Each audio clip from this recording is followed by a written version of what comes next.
What is going on, guys? JimJam Gaming here, and welcome back to an Indie Insight. 3 different games in one episode for you all to fucking enjoy.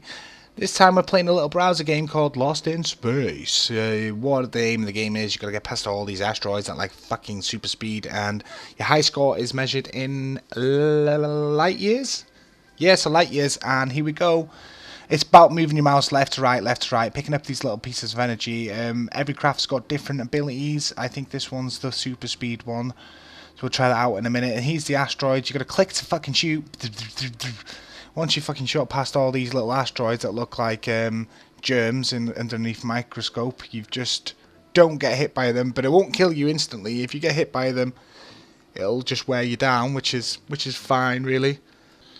So this game, it feels quite addictive already. You know, I've only been playing it for a minute or so, but it kind of looks like it can get difficult. The screen gets a bit quicker. I'm just holding back there by...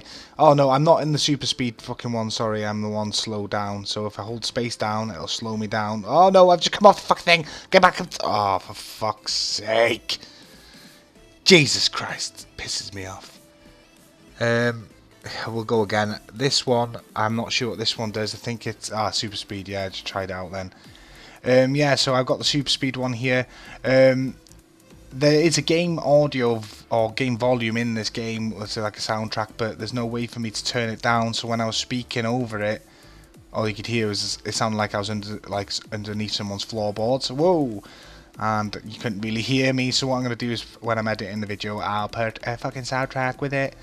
The game seems quite addictive. So fucking hell, that's quick so far, and it's all about the energy based. If you pick up all these energy blocks, that's your life. But then if you shoot, it'll go down. If you do super speed like I'm doing now, fuck it. I'm just gonna go super speed in a minute. Yeah, boy, I'm fucking pro at this game. Any bitches think that you can beat me? You know what to do. Hit up the fucking link that I leave in the description for this game because it's free.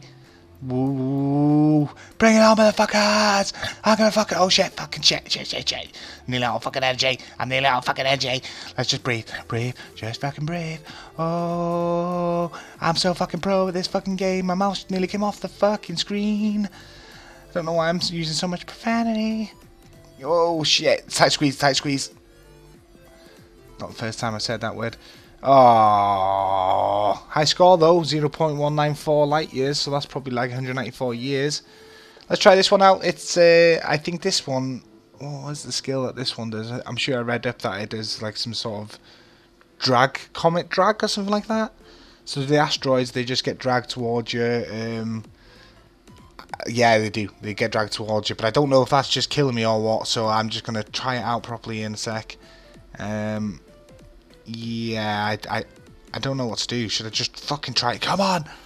Yeah, it kills you, so I don't get why that skill's there. So yeah, guys, that was just a quick one, just to show you that there is games out there that are for free. All you have to do is click the link, have a quick go. It's made by a guy called Tim Crife. I've spoke to him on Twitter. He's a sound lad. He's just, you know, starting off in the game industry and stuff like that, and this is one of his free-to-play games. So I'll leave the link at the bottom, and let's go on to our next Indie Insight game.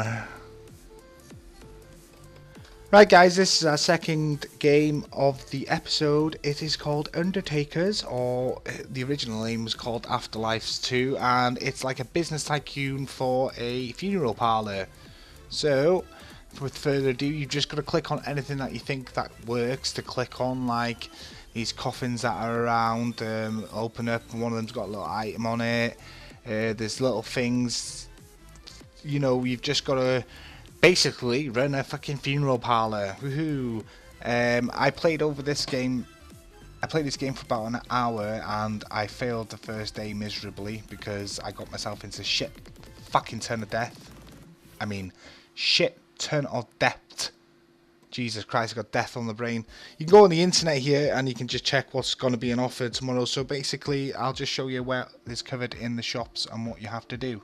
So if you go to the little bus stops here, you get like the Captain Jack Sparrow that's been sacked from fucking Disney's Pirates of the Caribbean. And then you can hire them as your secretary. And what the secretary does there, it kind of like when you get a customer coming in, it can predict what they want for the funeral. But she's $600 like a fucking day. So it's up to you. In the beginning, I got her for, I was like, yeah, $600, that's fine. I'll make that back in a day. I didn't, and I got into debt. just so you know. Over here is where you are plotting up all the fucking dead bodies, and you can put them in the trash if you want to. This is Costco. This is where you buy mainly all your stuff in the beginning before you can click on the stat. There's little signs outside that can be bought for various amounts of money, and they're like production centers, but this is where you get all your stuff really in the beginning. So you can get shoe cartons, pine wood box, and these all go on offer on different days. If you keep an eye on the internet, then they go on offer, you know, different days. It makes sense to buy certain things on certain days. So if you're clever about this, then you can get further than I did. But this is where you get all your crap from.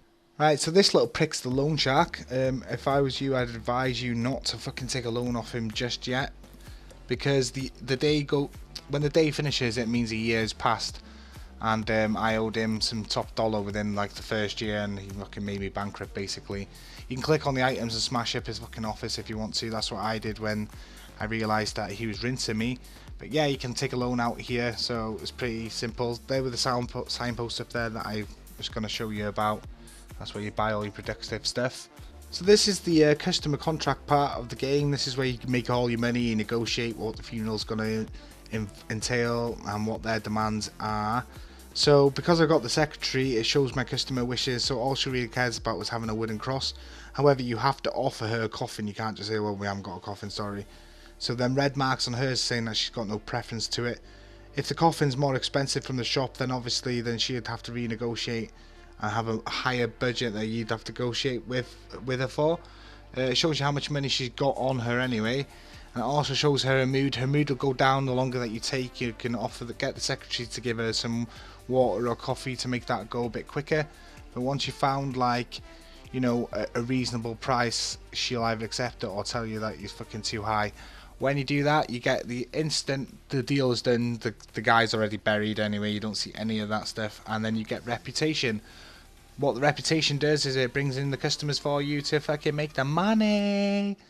So yeah, the basics of this game then is check the internet for your offers, check the storage, make sure you've got enough storage for things that you're going to buy. You can upgrade your storage with money later on. Make sure that you're sensible when you're hiring people. Make sure you're sensible when you're basically getting a loan out, because you're just going to get fucking annihilated with interest. Make sure that you're buying properly, and then when you get a chance, just try and buy them signposts for the production factories, and then it'll make your game a bit more bearable. So that was just a quick insight for Undertakers. If you fancy going to have a go at it yourself, it is £6.29 on Steam. It's a minus 10% at the moment, and it is $6.99 full price. So it's up to you. Go and have a go if you feel like you can, you know, bury the dead for fucking moolah.